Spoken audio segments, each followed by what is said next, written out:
et bienvenue mes amis poissons pour votre guidance du lundi 27 mars au dimanche 2 avril 2023.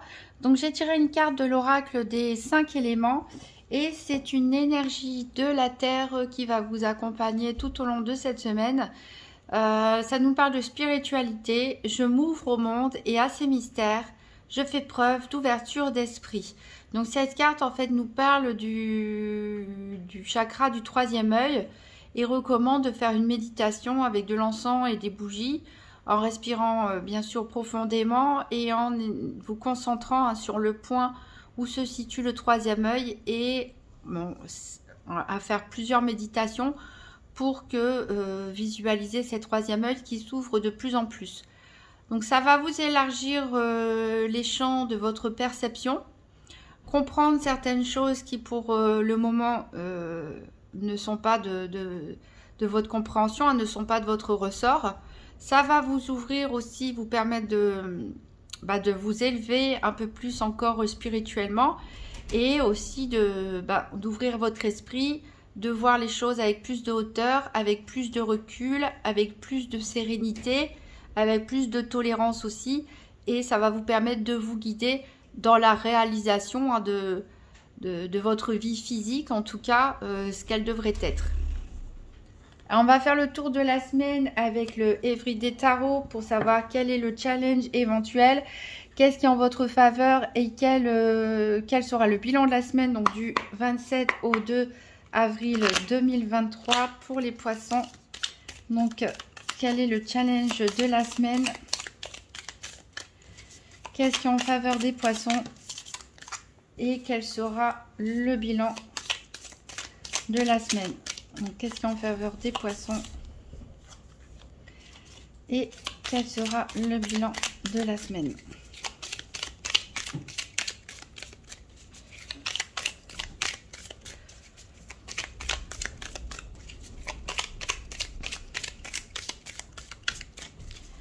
La semaine du 27 mars au 2 avril 2023 pour les poissons, quel est le bilan de la semaine?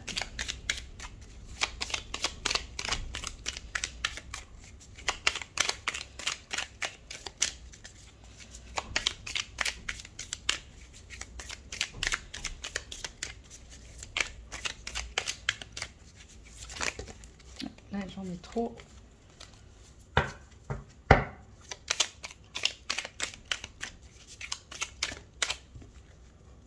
Bon, on en a deux. On va les garder. Alors, ici, pour le challenge éventuel de la semaine, donc on a le 8 de bâton. Le 8 de bâton, il nous parle en général d'événements très rapides. Ici, il est inversé, donc ça peut nous parler de résistance au changement. Peut-être de faire un blocage aussi au niveau énergétique. Voilà, de se sentir bloqué, peut-être de refuser le changement pour certains. Alors qu'il y a des choses qui peuvent bouger, qui sont en train de bouger en ce moment. Il peut y avoir une résistance au changement pour certains. Donc voilà, il va falloir faire face à ça, essayer de sortir un petit peu de sa routine et de ne pas résister, faire des blocages au niveau du changement. Alors, qu'est-ce qui est ici en votre faveur? Donc, on a le 9 de denier. Ici, le 9 de denier est inversé. Donc, habituellement, le 9 de denier, voilà, s'il nous parle de récolte, d'abondance. Ici, il est à l'envers. Donc, ça peut vouloir dire qu'on peut avoir peur de dépenser de l'argent. En tout cas, d'avoir une inquiétude par rapport à l'argent. Ça peut nous parler aussi de mécontentement par rapport à un salaire perçu, d'avoir l'impression de ne pas être reconnu. Hein.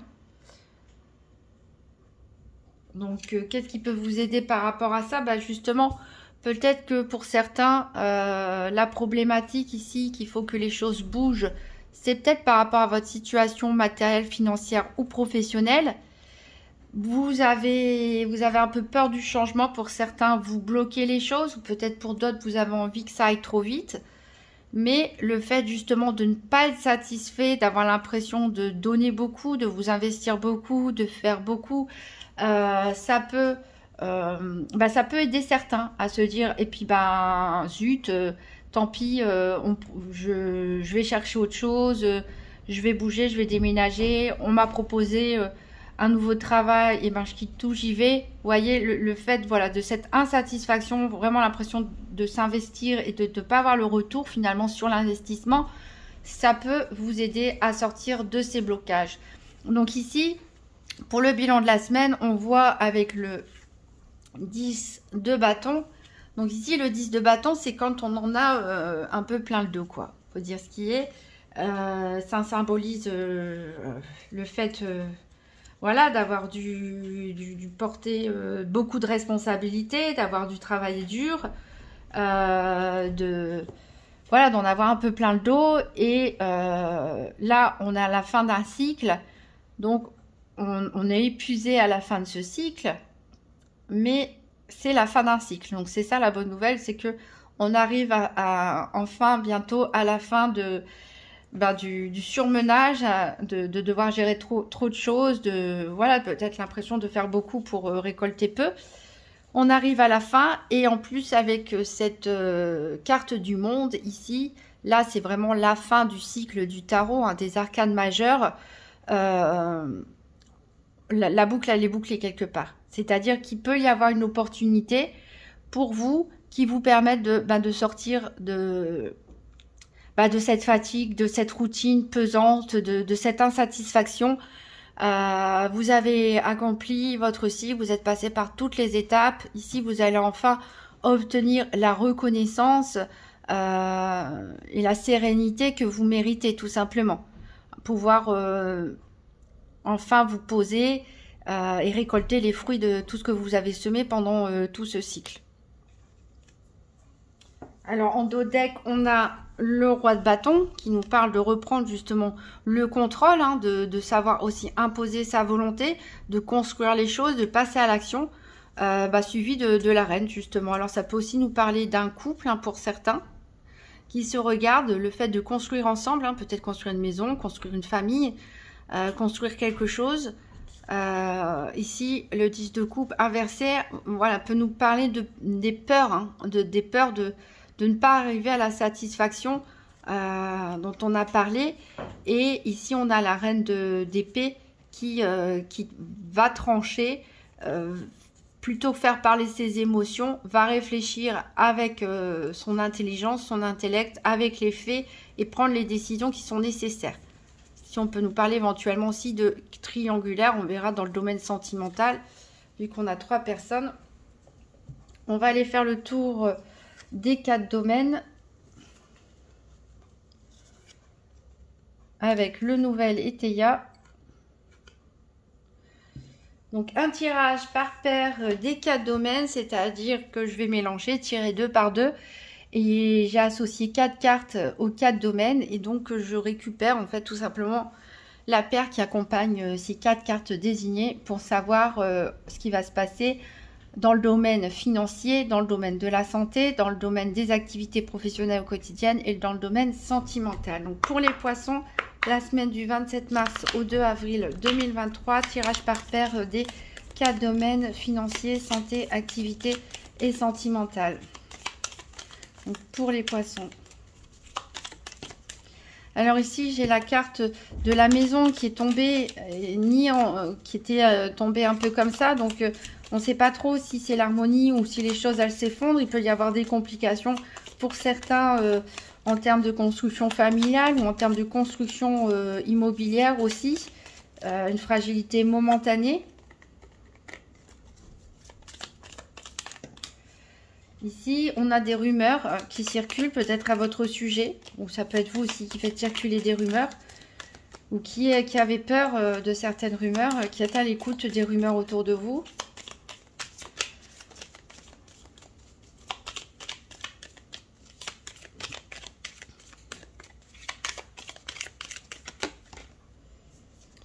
Ici, on a l'absence de sagesse pour certains.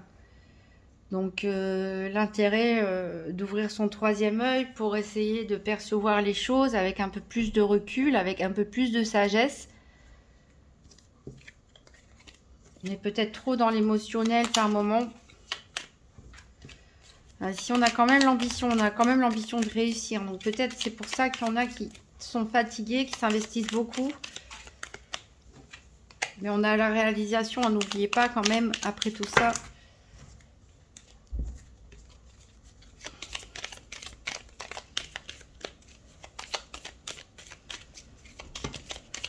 Ça m'en fait trop, hein. Allez, on va couper. Alors, à la coupe, j'ai des tensions. Voilà, c'est ça aussi l'absence de sagesse pour certains, c'est que parfois on réagit trop de façon émotionnelle, on prend les choses peut-être un peu trop personnellement. Donc on peut être tendu, énervé et prendre des décisions impulsives. Et au niveau sentimental, il y en a pour certains, voilà, c'est pas la romance, c'est pas forcément votre sujet du moment. Vous êtes plutôt, voilà, envie de frivolité, d'aventure, ce genre de choses. Alors, on va maintenant regarder deux par deux les cartes jusqu'à tomber sur les 4 cartes que j'ai affectées aux 4 domaines.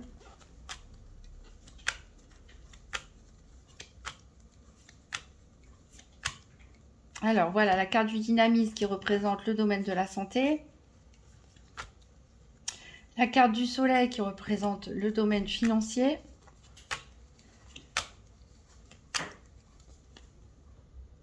Ah, on a encore l'absence d'intelligence, vous voyez? Pour certains, on a la chouette.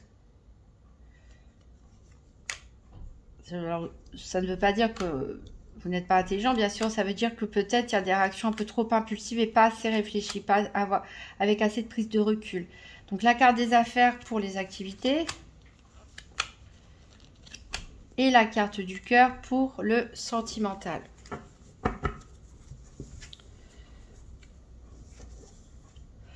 Alors, en dos de deck, on a quand même les lauriers et la grandeur. Hein, donc, ça rejoint un peu la carte du monde. Ça veut dire que vous allez quand même être reconnu, valorisé, récompensé par rapport à vos efforts. Vous voyez, on a l'abondance ici avec ce coffre hein, qui arrive derrière. Ici, il est possible que vous aidiez une personne ou que vous ayez besoin qu'on vous rende service. Vous avez de la chance. Il y aura une période de chance. Voilà, par contre, il y a peut-être des papiers administratifs ou autres qui sont un peu laissés de côté parce que, bon, voilà, c'est pas forcément votre dada en ce moment. Alors, on va recouvrir les 4 domaines avec le Gypsy Witch Fortune Telling Playing Card. Donc, pour les poissons, la semaine du 27 mars au 2 avril 2023. Donc, 3 cartes pour le financier. 3 cartes pour la santé, 3 cartes pour les activités professionnelles ou quotidiennes et 3 cartes pour le sentimental. Donc encore 2 cartes pour le financier, pour les poissons du 27 mars au 2 avril.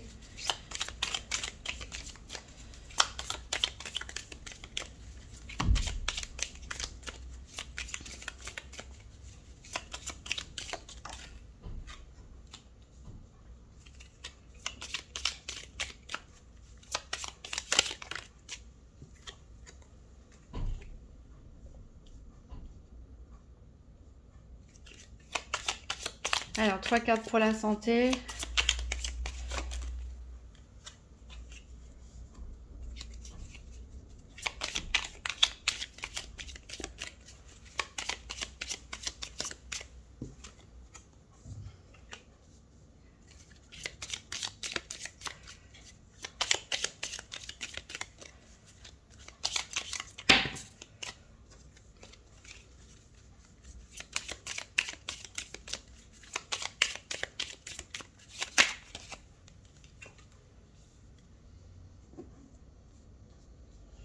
Alors, 3 cartes pour les activités professionnelles ou quotidiennes.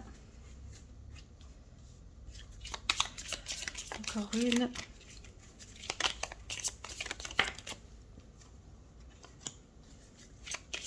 Trois cartes pour le sentimental.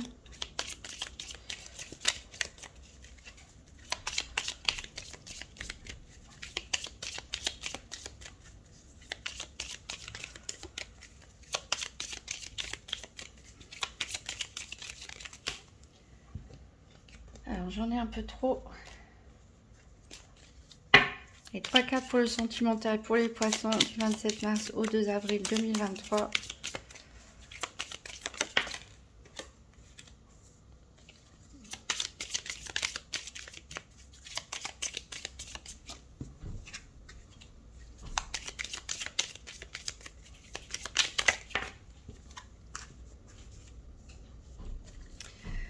Voilà, alors je vais peut-être reculer un petit peu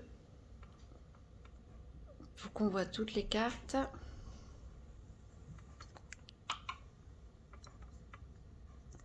Alors, en dos de deck, on a le soleil.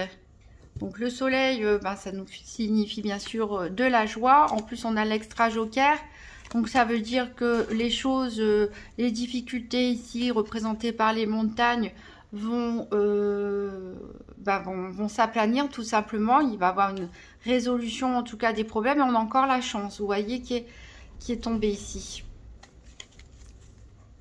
Alors, donc on va voir en détail. Donc, le nouvel été, qu'est-ce que ça nous dit pour le financier? On nous parle de rivalité. Alors, peut-être pour les personnes qui ont une entreprise, on peut vous parler d'un concurrent, tout simplement. Ça peut nous parler aussi de rivalité au sein de la famille, hein, par rapport à l'argent. Ça peut nous parler aussi de rivalité entre collègues, voilà, de jalousie, hein, par rapport aux financiers. Donc ici, on a la carte du cercueil. On a la carte de la lettre. Et on a la carte des flammes. Donc ici, qu'est-ce que ça nous dit? Donc on a la lettre au niveau central. Donc là, normalement, ça veut dire qu'on va recevoir une bonne nouvelle. Vous devriez recevoir une bonne nouvelle en matière financière. La carte des flammes renforce, hein, le fait que ça doit être des bonnes nouvelles qui arrivent et elles atténuent en fait le côté négatif des autres cartes. Ici, par contre, avec ce cercueil, ça peut nous parler de perte. Ça peut nous parler de perte ou de la fin d'une situation. Donc, on peut peut-être voir ça, la fin des rivalités au niveau financier, la fin peut-être d'une situation conflictuelle ou compliquée en matière financière, avec des bonnes nouvelles qui arrivent enfin. Alors, au niveau de la santé, on a le nuage qui nous parle de troubles. Donc, ça nous montre que certains sont un peu perturbés, qui n'ont pas forcément les pensées claires, peut-être, voilà, à force de faire beaucoup de choses, de s'investir beaucoup, d'être fatigué, on ne voit plus les choses très clairement, on ne sait plus trop comment sortir de cette situation. En même temps, il y a des peurs du changement pour certains, on l'a vu, je reprends ce qui a été dit dans les tarots au début. Donc voilà, ça peut être compliqué d'y voir clair. Donc là, ici, on a la carte du vin. On a la carte du verre brisé, du miroir cassé. Et on a la carte du cœur. Donc ici, on a au milieu le miroir cassé.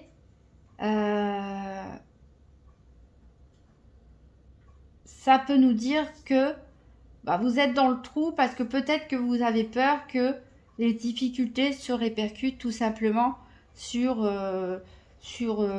plusieurs mois, sur plusieurs années. Peut-être que vous avez peur d'être victime de malchance, peut-être que vous avez peur d'avoir une sorte de malédiction ou quelque chose, vous ne croyez pas en vous, alors faites attention parce que les pensées qu'on émet, on fait des prophéties un petit peu autoréalisatrices. Si on pense qu'on n'y arrivera jamais, ça finit par se réaliser. Et pourtant, ici, on est entouré de deux bonnes cartes. Hein. C'est-à-dire qu'on a le vin qui nous parle de gaieté, de festivité, et on a le cœur qui nous parle de joie également. Donc, il y a des choses à fêter. Il y aura peut-être des choses à fêter, des bonnes nouvelles qui arrivent. Voilà, il y a du bonheur, il y a du contentement pendant la semaine. Mais il y a cette menace ici qui pèse un peu sur vous. Mais je pense que tout ça, c'est mental.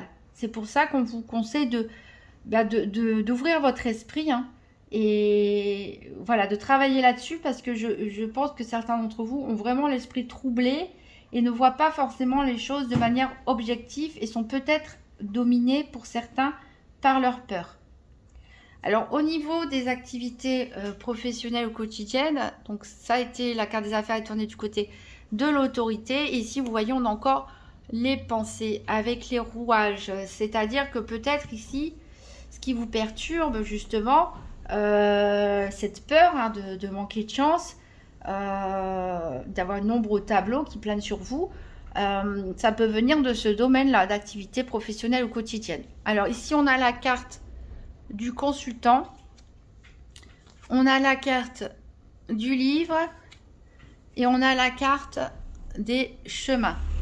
Donc ici, la carte du consultant, ça vous représente vous, messieurs poissons. Ça représente l'homme le plus proche de vous pour mesdames poissons. On a le livre en carte centrale qui nous parle que vous allez découvrir quelque chose qu'on vous cache. On va...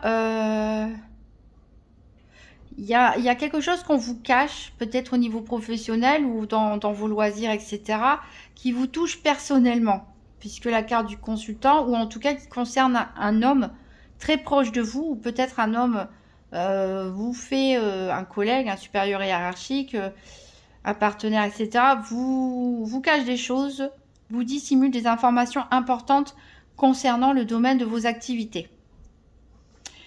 Avec les chemins, on a une décision à prendre. Ici, on nous conseille même de prendre une décision. Donc, pour l'instant, c'est assez mystérieux parce que vous n'avez pas toutes les cartes en main, en fait. Vous n'avez pas toutes les informations. Et quand les informations vont se révéler, il sera vraiment important pour vous de prendre la bonne décision. Parce que ça peut vraiment affecter, sur plus ou moins long terme, en tout cas, vos activités. Ça va peut-être être le temps de bouger, justement, de sortir d'une routine, d'accepter des nouvelles opportunités, d'accepter le changement. On est à la fin d'un cycle, hein. C'est le moment de changer. Parce qu'après, sinon, on répète le cycle pour un assez long moment. Donc, pour l'instant, vous n'avez pas encore toutes les informations. Elles vont vous être révélées pas bientôt, hein. Peut-être pas forcément cette semaine. Ça dépend des situations. Mais en tout cas, on vous dit, voilà, vous ne savez pas tout pour le moment. Vous réfléchissez beaucoup. Vous pensez beaucoup. Peut-être certains pensent à une reconversion, pensent à créer une entreprise, pensent à démissionner. Certains pensent à des activités à faire pendant leur retraite, etc. Mais on vous dit, ça ne sert à rien quelque part de vous obscurcir la tête, d'avoir cette peur, parce que de toute façon, vous n'avez pas toutes les informations pour l'instant. Et donc, c'est compliqué de prendre une décision. La décision, vous pourrez la prendre une fois que vous aurez tous les tenants et les aboutissants de cette situation. Alors ici, au niveau sentimental, donc le cœur est à l'envers, il est tourné vers le sens de la frivolité. Et ici, on nous parle d'apaisement. On a la carte du chien. On a la carte du fouet. Et on a la carte de la poignée de main. Alors, donc au milieu, ici, on a la carte des fouets qui nous parle de disputes. Ça peut aussi nous parler de disputes en matière financière. Donc ici, on avait une rivalité en matière financière.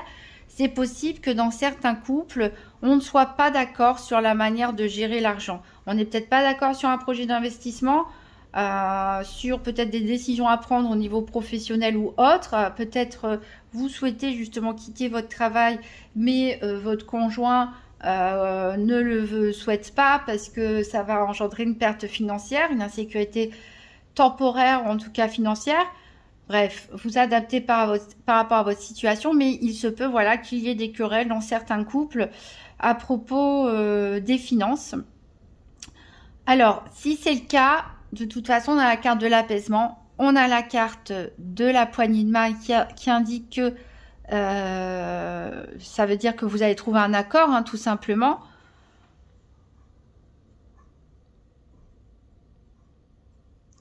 Ici, on a la carte du chien qui représente la fidélité, la confiance. Voilà, ça représente aussi les amis. Donc, voilà, des disputes, mais on va dire sans qui n'auront pas un grand impact dans les couples, puisque on a la confiance, on peut trouver un compromis, on est capable de discuter et voilà, de trouver la paix et pourquoi pas, ici avec la carte de la frivolité, se réconcilier sous la couette. Alors, pour les personnes qui sont célibataires, ici, on nous parle voilà, de relations qui peuvent être assez conflictuelles avec les personnes de votre entourage très proche.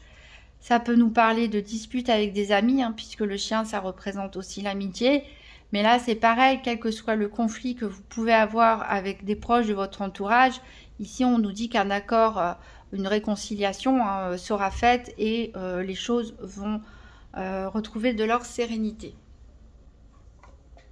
Alors, on va prendre un message des principes d'accord Toltec pour les poissons, la semaine du 27 mars au 2 avril 2023. Un petit message conseil. Hop, donc ce sera celui-là et qui nous dit, donc c'est le orange, c'est le 4e principe Toltec qui nous parle de faire toujours de son mieux. Et plus précisément, ici on nous dit « Je reste dans l'ici et maintenant ». C'est le début d'une nouvelle vision de ma réalité. Je peux accéder à cette réalité par la respiration profonde et sentir la vie à l'intérieur de mon ventre. Donc cette carte est parfaitement en raccord avec la première carte où je vous parlais de méditer avec de l'encens, des bougies, de respirer profondément, de vous concentrer sur votre 3e œil. Pourquoi? Parce que ça va vous empêcher d'avoir les rouages ici dans le cerveau qui vont tourner, vous troubler l'esprit, voilà, vous faire avoir des peurs qui ne sont pas légitimes puisqu'on a de quoi se réjouir ici et voilà, les choses s'arrangent et de toute façon il y a des choses que vous ne connaissez pas donc ça ne sert à rien d'anticiper quelque part, d'avoir des peurs d'anticipation, il faut s'ancrer dans le moment présent. Ouvrir son 3e œil pour être plus réceptif au message, pour être plus réceptif au mystère, mais surtout pouvoir élargir sa vision des choses, avoir une plus grande ouverture d'esprit pour ne pas se laisser emporter justement par ses peurs et ce flot de pensée. Donc vous pouvez toujours consulter la vidéo de votre ascendant, votre signe lunaire si vous souhaitez en savoir plus. Si vous avez apprécié ce tirage, n'hésitez pas à me laisser un petit pouce bleu, un commentaire et à partager et à vous abonner à ma chaîne. Je vous souhaite en tout cas une très bonne semaine, mes amis poissons, et je vous dis à très bientôt.